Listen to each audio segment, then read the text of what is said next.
हमारे लोग जीवन में एक कहावत है कि नस्कट खटिया बतकट जोय, जौ पैलौठी बिटिया हो, गोयड़े खेती भकुआ भाई, घाक कहाँ दुख कहाँ समाये। तो ये 3-4 चीजें कष्टकर है। इसी का थोड़ा सा विस्तार किया गया, एक नई बात मिल जाएगी। कविता का शीर्षक है चकटोन्हरी चाची। इसको बहुत मंचों पर पढ़ा गया है, आकाशवाणी से पढ़ा गया, लोग पसंद करते हैं। वो शुरू करता है कि चकचोन्हरी चाची कहत रहल नस्कट खटिया दुखदाई हो, बतकट मेहरारू अगर मिलल तो रचको नहीं भलाई हो। गर गोइड़े खेती बारी हो, पीठी पर भकुआ भाई हो, तो जाने अपने पूर्वज का बिगड़ल कुछ कर्म कमाई हो। सुधई बुधई दुनो भाईन में प्रेम रहल, खूब पटत रहल, ये जहाँ रहल संतुष्ट रहल, जेहन जांगर से खटत रहल। लेकिन देवरान जेठानिन में दोनों में नाही बनत रहल, बिस्कुट बानी हर समय रहल, आए दिन झगड़ा ठनत रहल। जन्म जन्म के दुश्मन इस दोनों जन आँखी में खटकें, उन्हें देख चौका पटकें तो उन्हें देख बेलना झटकें। सुख दुख के बाँटब दूर भयल, बोलब चालब भी विष होइया, मुँह झोरा ऐसा लटकाई लिहिन रुख दोनों के 36 होइया। गभुरा गजब बोली बोले आपस में दोनों जरई लगिन, वो बरई लगिन भीतर भीतर अपने दुल्हन के भरई लगिन। भाई इनके पावन रिश्ता में दोनों मिल गजब गिराई दीन, और दिन रात कान फूकत फूकत पानी में आग लगाई दी। हाँ, ताना तानी में बात बढ़ल, फिर भाईन में खटपट होइया, कुछ बनल गिरस्ती बिगड़ गई, खेती बाड़ी चौपट होइया। सुतहा रुपया कर्जा लेके छोटकऊ जने परदेश भगेन, बोझा ढोवे क मजदूरी कुछ एहर ओहर के करे लगेन। कम पढ़ा लिखा बुधई गंवार का काम मिले कोई लारी में, 12 घंटा टोकरी ढोए और कोयला बोझे लारी में। करिखा हो गया कपड़ा लगता, सज्जे शरीर करियाई गई, अगली पछली कुल सुझे लाग, मोहर सकल हेराई गई। वह दिना बेचारू बुधई ते जाने बिल्कुल बौराई गैन। रचना तब की है जब मोबाइल नहीं था। जी जी। वह दिना बेचारू बुधई ते जाने बिल्कुल बौराई गैन, जब दुई दुई बैरन चिट्ठी एक कई दिन घर से पाई गैन। तो पहली चिट्ठी मेहरारू के पहली भेजा था, वो पहली चिट्ठी मेहरारू के दूसरी माई के हाथे से। देखिए, कविता के संस्कार को संभालने के लिए इसमें थोड़ा परिवर्तन किया है, जबकि परिस्थितियां बदल गई हैं। तो पहली चिट्ठी मेहरारू के दूसरी माई के हाथे से, पहली गोरे के तरे धरन दूसरी लगायन माथे से। माँ की चिट्ठी का जवाब दिया, कुल पढ़ पढ़ाई के जान समझ लिख के समझायन माई के, जिक्रे कर्जा से आज तलक बा दुनिया में भरपाई के। लिखता है कि प्रणाम हजारन बार कहीं तोहरे चरणन में हे मैया, जुग जुगती दुगनो चुक जाई तोहरे वर्णन में हे मैया। विज्ञान बढ़ल बा यह युग में कुछ नई नई अजगुत के, धरती का मनई कल पुर्जा से चांद तलक पहुंचाई दे, पर लाल लहू के श्वेत दूध अभी तक नहीं बना सका। विज्ञान और टेक्नोलॉजी नहीं पाई, पर लाल लहू के श्वेत दूध अभी तक नहीं बना सका। माई के कारिस्तानी से विज्ञान न आगे जा सका। तो माई रे तोरे असीसन से जांगर जिंदगी भरपूर रही, प्रफुल्लित रहब रन में बन में दुख और दरिद्र दूर रही। तोहरे पूजा तोहरे तप से खुशहाल हमार शरीर रही, विश्वास की हूँ तोहरे दूधे का कायम ही तहरीर रही। अरदास अंत पे बा मैया तू तनिक करेजा मोट की हूँ, आशीष देत की बेटवा के तू मापन आंसू पहुँच गए। फिर दूसरी बात जिसके लिए पूरी बात कही गई है कि फिर मेहरारू के लिखें, फिर मेहरारू के लिखें तो के चाही गहना सोना चानी, कंघी दर्पण चोटी चप्पल चोली चौकस चूनर धानी। पाती से पता लगल हमके ते हमरे बिना उदास है, ना खात है दाना पानी ते हरदम गारत आंस है।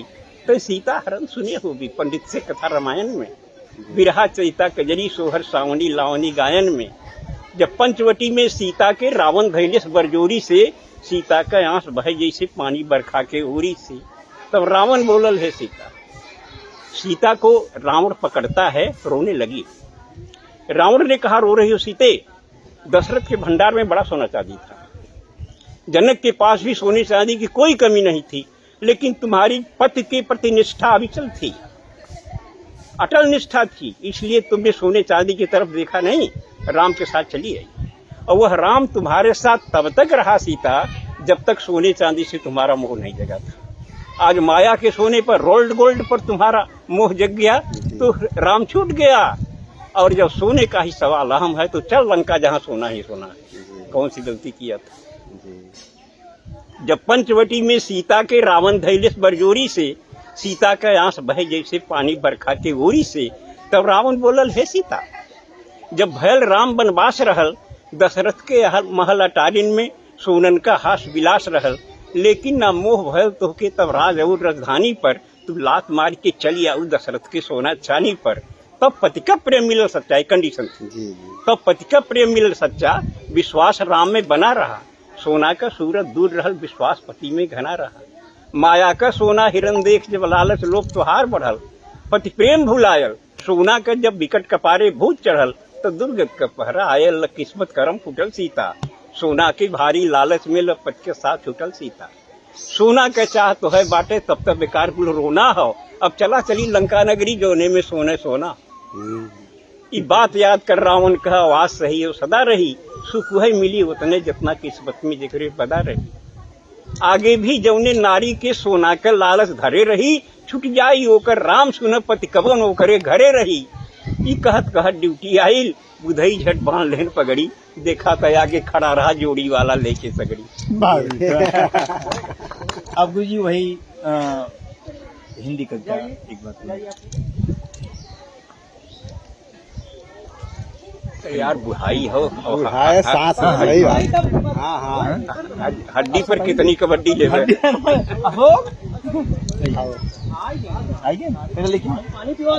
ठीक है बैठिए, मैं सुना दे रहा हूँ। और नमामि गंगे कहाँ इस पर बहुत चल रहा है। सब लोगों ने अपनी अपनी और क्षमता के अनुसार, शैली के अनुसार कहा। लोक भाषा में से नहीं, अखड़ी में देखिए। घोर प्रदूषण से गंगा बौखलाई, सीधे स्वर्ग के सम्राट के द्वार पर आई, जोर से गुहार लगाई, दुहाई हो स्वर्ग के सम्राट की, मैं तो न घर की हुई घाट की। धरती स्वर्ग से मैं धरती का कलुष हरने गई थी, भगीरथ के पुरखों को साप मुक्त करने गई थी, लेकिन अब मुझे अपने आप पर रोना आ रहा है, मेरा अस्तित्व ही डगमगा रहा है।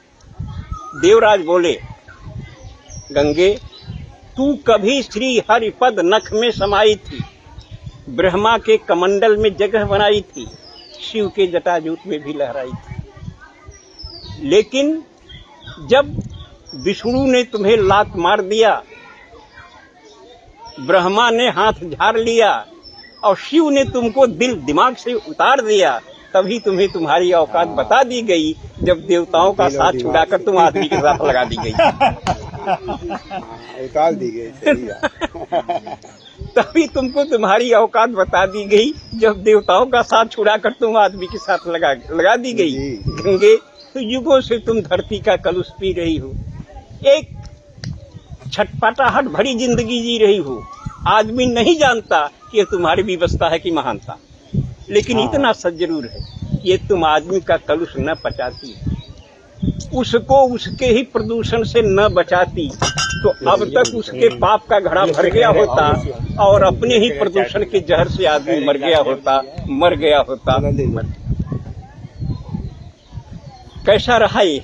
बहुत अच्छा गुरुजी। ए बेटा